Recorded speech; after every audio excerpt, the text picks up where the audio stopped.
Assalamualaikum warahmatullahi wabarakatuh. Perkenalkan, nama saya Halifatul Hibah dengan NIM 2012-477. Saya akan mempresentasikan tentang evaluasi kurikulum.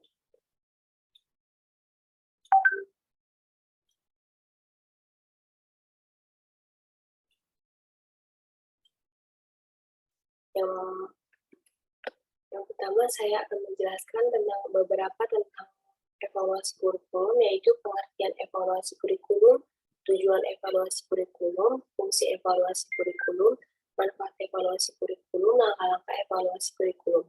Dan yang keenam, strategi dan model evaluasi kurikulum. Yang pertama ada pengertian evaluasi kurikulum. Pengertian evaluasi kurikulum adalah penelitian yang sistematik tentang manfaat, kesesuaian efektivitas dan efisiensi dari kurikulum yang diterapkan. Atau evaluasi kurikulum adalah proses penerapan prosedur ilmiah untuk mengumpulkan data yang valid dan reliable untuk membuat keputusan tentang kurikulum yang sedang berjalan atau telah diterapkan. Secara sederhana, evaluasi kurikulum dapat disamakan dengan penelitian, karena evaluasi kurikulum menggunakan penelitian yang sistematik, menerapkan prosedur ilmiah dan metode penelitian. Yang kedua, ada tujuan evaluasi kurikulum.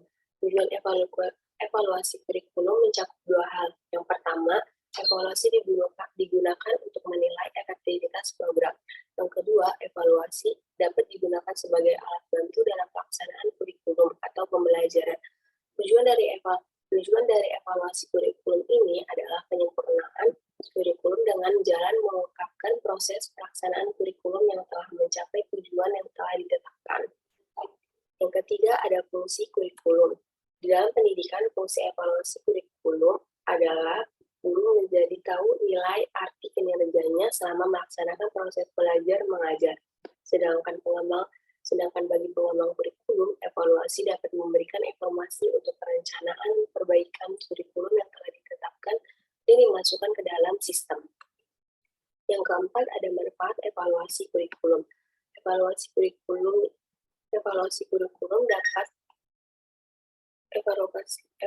kurikulum dapat menyajikan informasi mengenai kesesuaian efektivitas dan efisiensi kurikulum tersebut terhadap tujuan yang ingin dicapai dan penggunaan sumber daya yang mana informasi ini sangat berguna sebagai bahan membuat keputusan apakah kurikulum tersebut masih diinginkan tetapi perlu direvisi atau kurikulum tersebut harus diganti dengan kurikulum yang baru.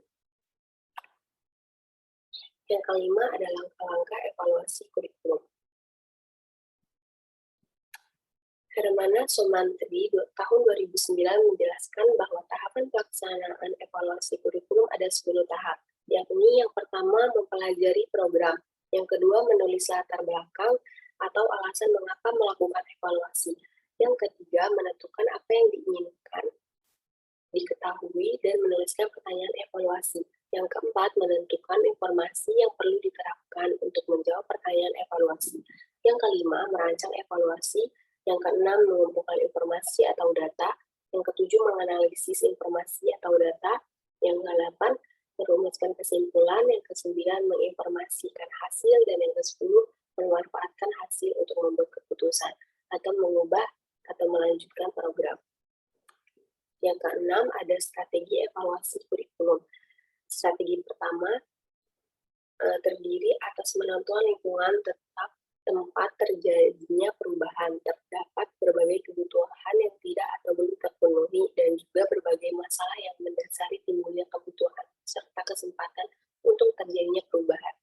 Strategi yang kedua terdiri atas pengenalan dan penilaian terhadap berbagai kemampuan yang relevan. Strategi ini sangat besar gunanya dalam pencapaian tujuan program dan desain yang berguna untuk mencapai tujuan-tujuan khusus.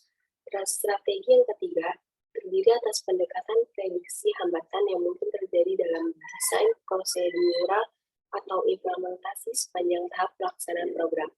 Strategi yang keempat terdiri atas penentuan keefektifan proyek yang telah dilaksanakan melalui pengukuran dan penafsiran hasil-hasil yang telah dicapai, sehingga seorang evaluator dapat memilih strategi yang tepat. Yang ketujuh, ada model-model evaluasi kurikulum. Model yang pertama itu adalah model evaluasi penelitian. Evaluasi penelitian mengacu pada teori menggunakan metode tes psikologi dan tes eksperimen lapangan. Yang kedua, ada evaluasi model objektif. Dalam penelitian objektif ini ada beberapa hal yang harus diperhatikan, di antaranya adanya kesepakatan tentang tujuan kurikulum. Yang kedua, merumuskan tujuan tersebut dalam perbuatan peserta didik. Yang ketiga, menyusun materi kurikulum yang sesuai dengan tujuan tersebut. Yang keempat, ada mengukur kesesuaian antara perilaku siswa dengan hasil yang digunakan. Yang ketiga, ada model campuran multivariasi. Setiap kurikulum diukur dengan kriteria masing-masing. Model ini menyatakan unsur-unsur dari kedua pendekatan tersebut, menginginkan perbandingan lebih dari satu kurikulum. Selain tersebut, ada model measurement atau pengukuran. Measurement atau pengukuran ini adalah pengukuran perilaku siswa untuk mengungkapkan perbedaan individual maupun kelompok. Hasil evaluasi digunakan terutama untuk keperluan seleksi siswa. Yang kelima, ada model teoretik Taylor dan Maguire. Model ini lebih mendasarkan pada pertimbangan teoretik. Model ini menimbulkan variabel dan langkah-langkah yang ada dalam proses pengembangan kurikulum. Dalam melaksanakan evaluasi kurikulum sesuai model Taylor dan Maguire meliputi dua hal. Yang pertama, mengumpulkan data objektif yang dihasilkan dari berbagai sumber. Yang kedua, pengumpulan data yang merupakan hasil pertimbangan individual, terutama mengenai kualitas, tujuan, masukan, dan hasil belajar.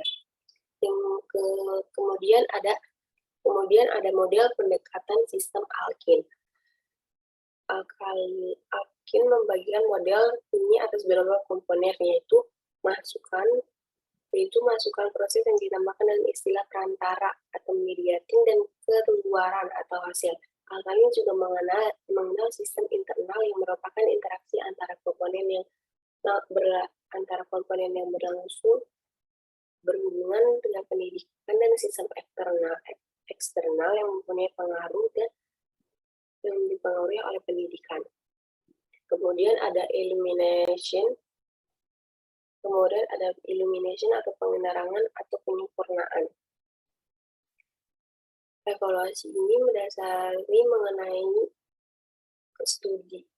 mengenai pelaksanaan program, pengaruh faktor lingkungan, kebaikan-kebaikan dan kelemahan program, serta pengaruh program terhadap pengembangan hasil belajar. Evaluasi ini lebih didasari dengan judgement pertimbangan yang hasilnya diperlakukan untuk penyempurnaan program. Yang kemudian ada educational system evaluation. Pada dasarnya, evaluasi ini perbandingan antara performance setiap dimensi program dan kriteria yang akan berakhir dengan suatu deskripsi dan judgement. Hasil evaluasinya diperlukan untuk menyempurnakan program dan menyimpulkan hasil program secara keseluruhan. Dan ada model ekonomi makro. Model ekonomi makro adalah model yang menggunakan pendekatan kuantitatif sebagaimana model kualitatif lainnya. Maka model ekonomi makro ini fokus pada hasil dari pekerjaan, belajar, dan perkiraannya. Yang kemudian ada model black box Taylor. Evaluasi Taylor ini dibangun atas dua dasar, yaitu evaluasi yang ditujukan kepada tingkah laku peserta didik, dan evaluasi harus dilakukan pada pertimbangan awal peserta didik sebelum suatu pelaksanaan kurikulum, serta pada peserta didik telah melaksanakan kurikulum tersebut. Berdasarkan pada dua prinsip ini, maka Taylor ingin mengatakan bahwa evaluasi kurikulum yang sebenarnya hanya berhubungan dengan dua dimensi hasil belajar. Maksudnya mengatakan bahwa evaluasi kurikulum yang sebenarnya hanya berhubungan dengan dimensi hasil belajar. Yang kemudian ada MTP. Model ini dikembangkan oleh sebuah tim yang diketahui oleh Staplegreen sesuai dengan namanya CIPP, memiliki 4 jenis evaluasi, yaitu evaluasi konteks, evaluasi input, evaluasi proses, dan evaluasi produk. Model CIPP adalah evaluasi yang tidak hanya dilaksanakan dalam situasi inovasi yang sedang dilaksanakan, tetapi justru model ini dilakukan ketika inovasi akan dan dilaksanakan. Saja yang dapat saya sampaikan. Selebihnya mohon maaf. Wassalamualaikum warahmatullahi wabarakatuh.